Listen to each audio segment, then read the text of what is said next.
El karma, según dicen, es una energía trascendente, presente en el universo invisible, que genera o que se genera a partir de los actos de las personas, un espíritu de justicia o equilibrio.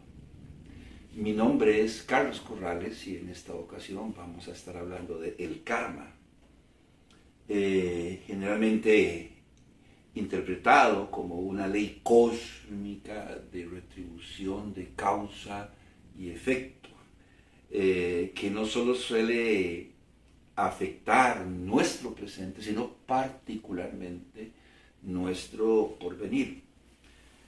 Una ley asociada inevitablemente a la reencarnación, la cual es condicionada a los actos realizados en las vidas anteriores. El karma, quizás por eso, al menos los que creen en esto así lo dicen, suele explicar el porqué de los dramas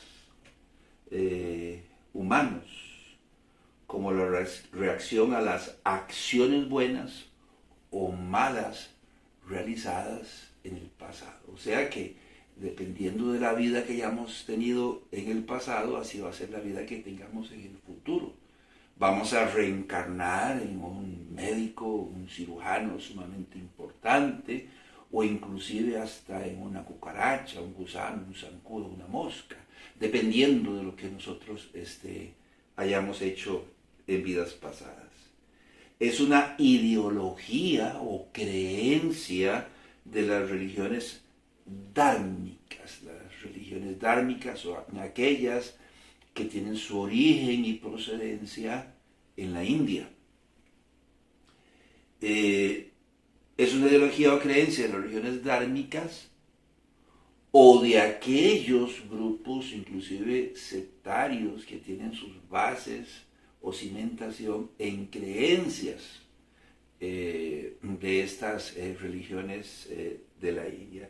Podríamos hablar del hinduismo, el cual se originó en la India en el siglo II a.C., el budismo, el cual se originó también en la India entre el siglo VI y IV a.C., propagándose a muchos otros países, inclusive en la China, donde hay muchísimo más budistas que en cualquier otro lugar. Y contrario a lo que se piense, el budismo no se originó en la China, sino en la India. El jainismo, que también tiene su origen en la India, en el siglo VI antes de Cristo.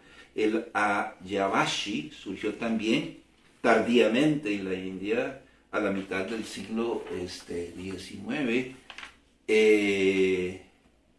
Y también podríamos hablar del espiritismo, ¿verdad? El cual, aunque se originó en Francia, se originó en base a las creencias de estas sectas o grupos religiosos dármicos, por allá de 1857. Pese a esto, el karma parece ser que es una ideología, una filosofía, una manera de pensar que ha sido adoptada por personas y grupos en todo el mundo sin saber su procedencia o su significado. De manera que es común oír a creyentes de cualquier grupo religioso referirse a lo que le pasó, aconteció a una persona y dice, es que eso es el karma. Y eso es muy peligroso porque, repito, el karma es una ideología hindú que está relacionada con otras dogmas de los grupos dármicos, particularmente con la reencarnación. Entonces tenemos que tener mucho cuidado con permitir que estas ideologías se filtren. Si usted escucha a alguien de eso es el karma, pues yo creo, me parece a mí, debería quizás hacerle la salvedad al respecto. ¿Por qué? Porque se está abriendo un portillo de entrada a otras ideologías o filosofías de carácter oriental, hindú o místico. nosotros como creyentes nos regimos por la palabra de Dios, lo hemos dicho siempre. Aunque nos guste o no le guste a algunos, nosotros nos regimos por lo que la palabra de Dios dice, no por escritos orientales, hindúes o dármicos. Por eso cuando hablamos de este tipo de cosas, hablamos más bien de la ley de la compensación y la ley de la siembra, que sí son doctrinas cristianas y tienen base y sustento bíblico. Y la ley de la compensación la ley de la siembra y la cosecha no deben ser bajo ninguna circunstancia confundidas con el karma, ¿verdad? Porque están lejos de estar relacionadas con dogmas de carácter místico o dármico, ¿verdad? Mucho menos podrían estar relacionadas con ideologías como la reencarnación. La ley de la compensación, bueno, déjenme decirles que al respecto, la ley de la compensación era una ley de carácter civil, si se quiere, establecida en el Antiguo Testamento y regía las relaciones interpersonales, valga la redundancia, de las personas. Y consistía en compensar de alguna manera a una persona que había sido ofendida o agraviada. Si se agraviaba a alguien de alguna manera, se debía cubrir el valor total de lo agraviado e indemnizar al ofendido, depende, con una quinta o una cuarta parte del valor de lo agraviado. Números, capítulo 5, versículo 7, nos dice la palabra de Dios.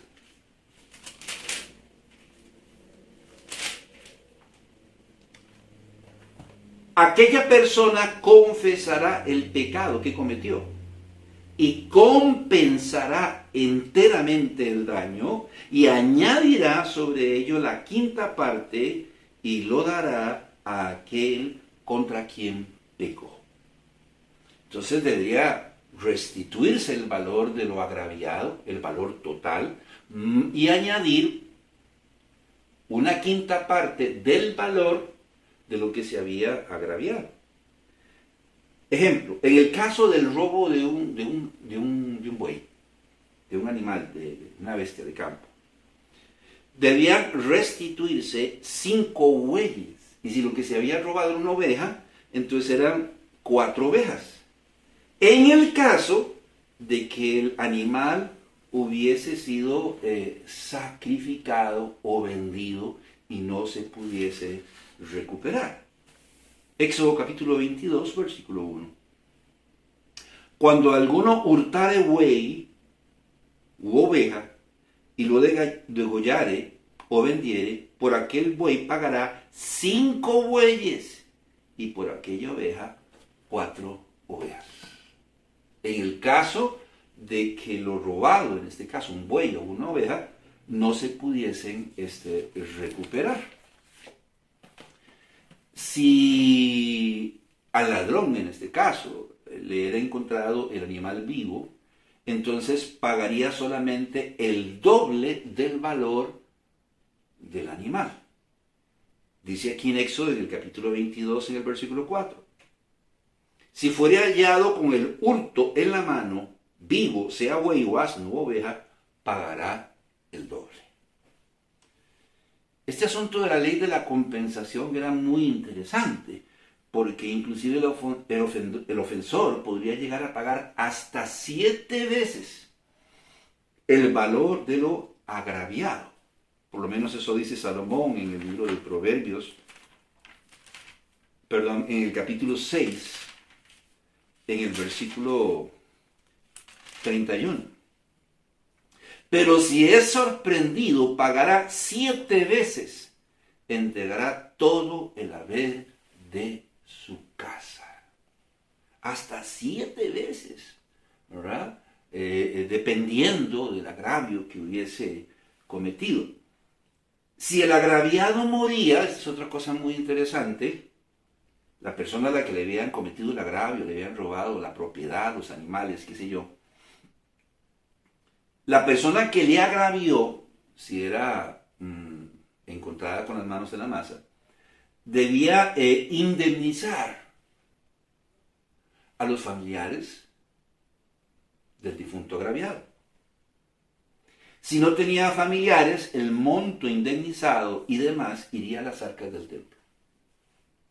Pero tenía que pagar una indemnización. Ese es el punto. Por eso se le llama la ley de la compensación.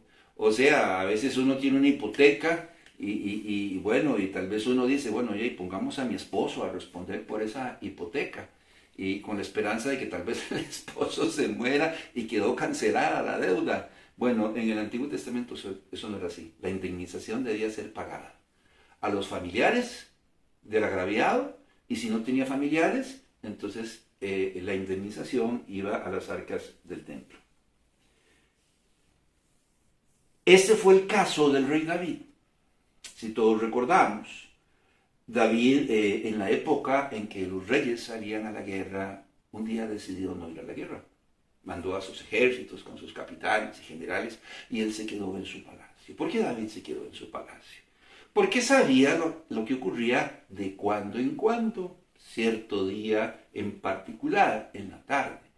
Él podía salir al balcón de su casa y mirar hacia abajo y poder ver en una casa una mujer que salía a ducharse, a bañarse en el centro del patio de su casa. Esta mujer era una mujer muy hermosa, era casada con uno de los capitanes del ejército de David, de nombre Betsabé. Y en efecto, él sale al balcón de su casa, puede ver a esta mujer hermosa bañándose ahí en la tarde, ¿verdad? Tratando de refrescarse, y lo que pasa siempre, llega a desear, a codiciar a esta mujer, y llega y toma a esta mujer. Posteriormente esta mujer queda embarazada y David no tiene más remedio, desde su perspectiva, que mandar a matar a Urías Eteo en medio de la batalla. Es muy probable que David haya indemnizado, muy interesante, cómo iba a indemnizar a su esposa, ¿verdad? Bueno, a su familia, a la familia de Urías Eteo, y si no, en dado caso, pagó la indemnización para justificar la absolución de su pecado al templo. Es muy probable que lo haya hecho. Sin embargo, en este caso en particular, aunque David probablemente pagó la indemnización que la ley demandaba, Dios le permitió recoger lo que sembró. Entonces, en el caso de David vemos presentes las dos leyes, la ley de la compensación y la ley de la siembra y la cosecha. ¿Por qué decimos esto? Bueno, porque David con sus actos había demostrado ser un hombre muy violento. Al mandar a matar a Urías Eteo, ahora le dice el profeta Natán que nunca se apartaría de su casa, dice, la espada. No en vano sus propios hijos se levantaron en armas en contra de él. ¿Qué dice la palabra de Dios en segunda de Samuel, en el capítulo 12, que es donde encontramos narrada esta historia? Segunda de Samuel, capítulo 12, versículo 10. Por lo cual ahora no se apartará jamás de tu casa la espada, por cuanto me menospreciaste y tomaste la mujer de Urías Eteo para que fuese tu mujer. Le está diciendo ahora, la espada no se va a apartar de tu casa.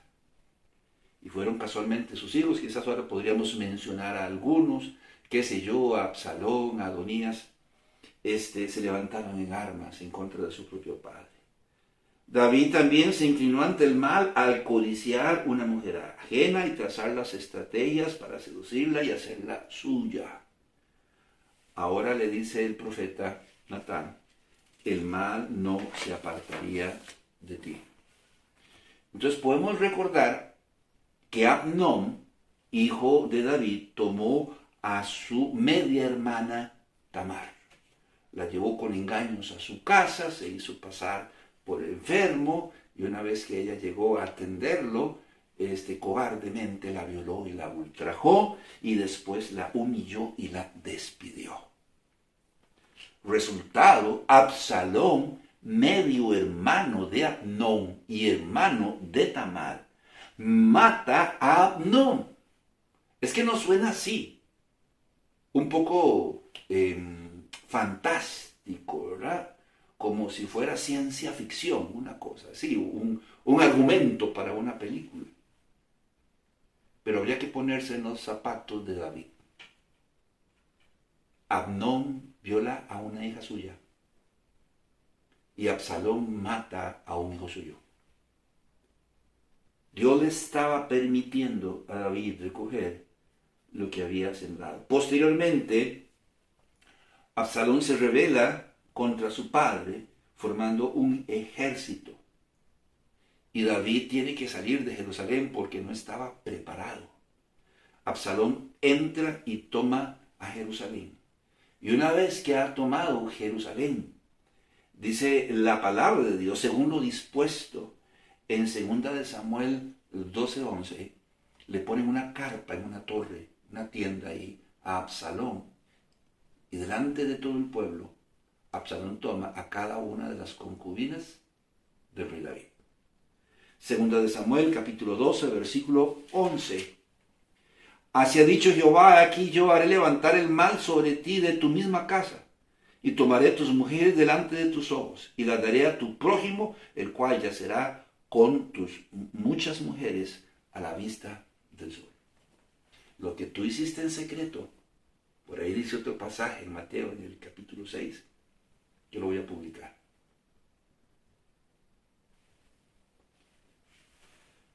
Posteriormente, en medio de la batalla, Absalón muere a manos de Jacob, el general del ejército del rey David.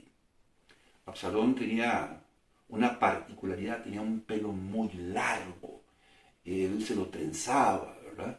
Y huyendo del ejército de David, las quedejas, ¿verdad?, se le enredan en la rama de un árbol.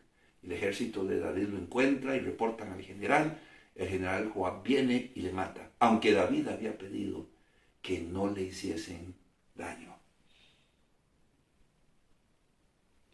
Seba, un siervo de David, también se rebela en armas contra David, porque la espada y la violencia y el mal no se apartaría. De la casa de David había sembrado, ahora debía cosechar. Otro hijo de David, Adonías, también se rebeló contra su padre en armas. Si más no recuerdo, posteriormente le mata a Salomón. Por último, el niño que tuvo de su relación con Betsabé muere pocos días después de nacer. No es que David no supiese lo que estaba haciendo.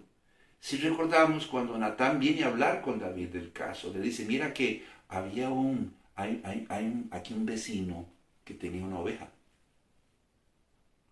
Y un vecino al lado, bueno, tenía varios rebaños de ovejas. Pero a este vecino acomodado que tenía varios rebaños de ovejas, que tenía muchas ovejas, lo viene a visitar alguien, un familiar, un amigo tal de su casa, entonces manda a tomar la oveja del vecino, la única oveja que tenía el vecino, la mata y la prepara para atender a sus visitas. Inmediatamente David reacciona y dice, ese hombre es digno de muerte. Y entonces empieza Natán con ese discurso, ese hombre eres tú. Quiere decir que David sabía de la ley de la compensación, de la ley de la siembra y la cosecha. Y pese a eso cometió los horrores que cometió. El niño muere. David hay evidencia, ¿verdad?, de que David pidió perdón. ¿Verdad? Hay evidencia. Probablemente pidió perdón y pagó su indemnización a los familiares o al templo. Y probablemente Dios también le perdonó. Sin embargo, Dios le permitió cosechar lo que había sembrado. Todo conforme a la palabra de Dios. Vea lo que dice aquí en 1 Samuel, en el capítulo 12, en el versículo 13. Entonces dijo David a Natán: pequé contra Jehová. Y Natán dijo a David: también Jehová te ha remitido tu pecado, no morirás. David reconoció que había pecado. Si se quiere, David confesó su pecado. Y la respuesta del profeta es: no se preocupe, Dios también ha remitido tu pecado, no morirás. Dios te ha perdonado. El perdón no implica que no tengamos que recoger lo que nosotros sembramos. Si pagamos una indemnización, no quiere decir que no vamos a tener que recoger lo que nosotros sembramos, al menos espiritualmente hablando. Vea lo que dice la palabra de Dios en el libro de Job. Y estamos diciendo que pese a que David reconoció su pecado, pese a que pidió perdón y Dios le perdonó, ahora tenía que recoger lo que había sembrado. Job capítulo 4, versículo 8. Como yo he visto, los que harán iniquidad y siembran injuria, la ciegan, conforme a lo que la palabra de Dios dice, relacionado con la ley de la siembra y la cosecha. Igualmente en el libro de Proverbios, en el capítulo 22, en el versículo 8, quizás el sabio Salomón dijo, su hijo, quizás: el que sembrar iniquidad, iniquidad segará, y la vara de su insolencia se quebrará. Igual, podríamos leer en Oseas en el capítulo 8, en el versículo 7, en Abdías, en el capítulo 1, en el versículo 15, y muchos otros pasajes más. El que pidamos perdón, Dios nos perdone y paguemos una indemnización, no quiere decir que no vamos a recoger lo que nosotros sembramos. La ley de la compensación era una ley civil, mas la ley de la siembra es una ley inmutable. No se puede refutar y sigue vigente hoy en día. Es que a veces tenemos la costumbre de decir: bueno, sí, yo me equivoqué, bueno, sí, ya yo pagué la indemnización, yo sé que ya Dios me perdonó, y usted está diciendo que yo ahora tengo que recoger lo que sembré. Yo refuto eso en el nombre de Cristo. Pues es irrefutable. Vea lo que dice la palabra de Dios en Isaías, en el capítulo 43. No hay peor ciego que el que no quiere ver. Isaías capítulo 43, versículo 13. Aún antes que hubiera día, yo era, y no hay quien de mi mano libre. Lo que hago yo, ¿quién lo estorbará? La ley de la siembra y la cosecha es establecida por Dios. Y Dios está diciendo: lo que yo hago, ¿quién lo estorbará? Usted puede estorbar lo que yo estoy diciendo. Sigue diciendo el profeta Isaías en el capítulo 46, en el versículo 10, en la parte B: mi consejo permanecerá y haré todo lo que quiero. Encontramos otros pasajes en el libro de Isaías, Jeremías, Ezequiel, que básicamente dicen lo mismo, pero en ese caso en particular dice: mi palabra permanecerá y haré todo lo que quiero.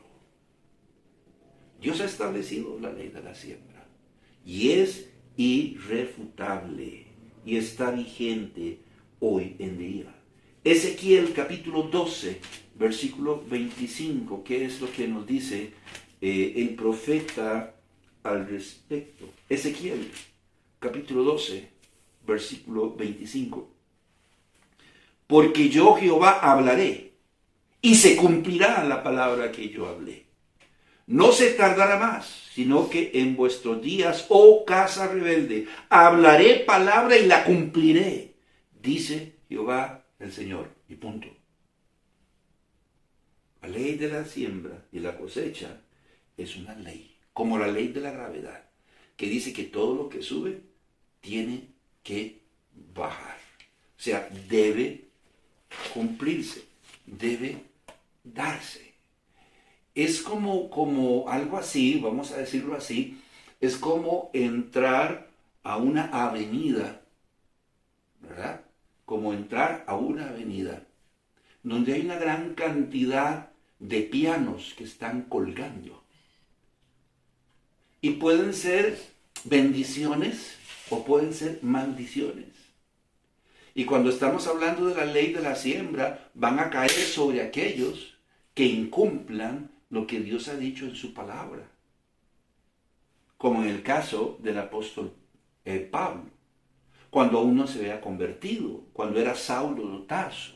Como Saulo de Tarso persiguió, torturó, encarceló y mató a muchos cristianos. Encontramos su testimonio en el libro de Hechos, en el capítulo 22 y en el capítulo 26, diciendo lo que él hizo en nombre de Jehová, según él. Porque había considerado su deber perseguir al cristianismo y asesinar y matar a niños, a mujeres, a hombres, a ancianos, torturarlos y encarcelarlos. Después de su conversión, encontramos también su testimonio. En 2 Corintios, en el capítulo 11, no vamos a leer todo el capítulo, pero dice el apóstol Pablo en 2 Corintios, en el capítulo 11, en el versículo 25. 3 veces he sido azotado con varas, una vez apedreado, 3 veces he padecido un naufragio, una noche y un día he estado como náufrago en alta mar. Tuvo que cosechar lo que había sembrado. Y él dice, después de su conversión fue perseguido, fue torturado, fue azotado, fue encarcelado y finalmente fue asesinado a manos del emperador romano Nerón. De modo que no existe una ley cósmica que haga que el hombre básicamente se vea afectado su presente y su porvenir por lo que hizo en vidas pasadas. Pero sí existe una ley divina que dice que todo lo que el hombre sembrare, eso segará. Probablemente ya hace rato está dando vuelta el texto en su mente. En Gálatas, en el capítulo 6. No os engañéis, Dios no puede ser burlado. Pues todo lo que el hombre sembrare, eso segará. Y el que siembra para su carne, de su carne segará corrupción. Mas el que siembra para el Espíritu, del Espíritu segará vida eterna. Es una ley. Está ahí, es irrefutable. De modo que no le echemos la culpa a Dios, porque somos dados a eso. De las cosas que nos están pasando, que estamos viviendo, o que nos están sucediendo. Porque eso es exactamente lo que nosotros sembramos y ahora estamos cosechando. Un ejemplo, en el libro de Proverbios, dice la palabra de Dios en el capítulo 20, en el versículo 20. Y vamos a dejar que la palabra de Dios hable por sí misma. Proverbios 20, 20. El que maldice a su padre o a su madre, se le apagará su lámpara en oscuridad tenebrosa. Y de repente vemos a estos muchachos, a estas señoritas, a estos jóvenes, dando pies de cabeza. Como los abejones de mayo, pegando en cuanto aparece encuentran. Sin saber a dónde ir, sin saber qué hacer. Porque un día se atrevieron a maldecir a su madre y a su padre. Y uno de los pianos de la avenida le cayó. Dice aquí, se le apagará su lámpara en oscuridad tenebrosa y no sabe qué pensar y no sabe qué decir y si es y ahora qué voy a hacer. No encuentro respuesta, es que yo no encuentro salida y se le apagará su lámpara en oscuridad tenebrosa. Dice la palabra de Dios en Proverbios 30,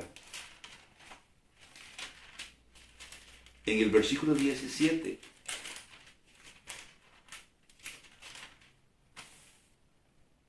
El ojo que escarnece a su padre y menosprecia la enseñanza de la madre, los cuervos de la cañada lo saquen y lo devoren los hijos del águila. El ojo que escarnece a su padre y menosprecia la enseñanza de la madre. ¿Cómo es? Que enjacha a su padre, que enjacha a su madre. ¿Qué va a pasar? Los cuervos de la cañada los saquen y los devoren los hijos del águila. Estas aves, los cuervos y las águilas, son animales de carroña, representan a los impíos. Vendrán los acreedores, vendrán los que se llaman amigos, lo dejarán sin un 5 en la bolsa, por poner un ejemplo. ¿Por qué? Por escarnecer a su padre y menospreciar la enseñanza de su madre. No le echemos la culpa a Dios de lo que nosotros hicimos, de lo que nosotros hacemos. Yo creo que si esa es nuestra situación y estamos recogiendo lo que sembramos, pues hay dos tipos de semilla. Si hemos sembrado semilla mala, lo lógico dice que deberíamos comenzar a sembrar buena semilla. A la larga deberíamos hablar con nuestros padres. A la larga deberíamos pedirles perdón. A la larga vamos a darnos cuenta que ellos nos van a abrazar, nos van a besar y decir, hijo mío, mira, yo más bien tengo que decirte que me perdones tú. Y si nosotros les pedimos perdón y ellos nos perdonan y somos capaces de perdonarlos, estamos sembrando y tarde o temprano vamos a recoger. Lo mejor que podemos hacer, si ese es nuestro caso, es cuidar de ellos, porque algún día alguien entonces también cuidará de nosotros. Mi nombre es Carlos Corrales, que Dios le bendiga y que la pase bien.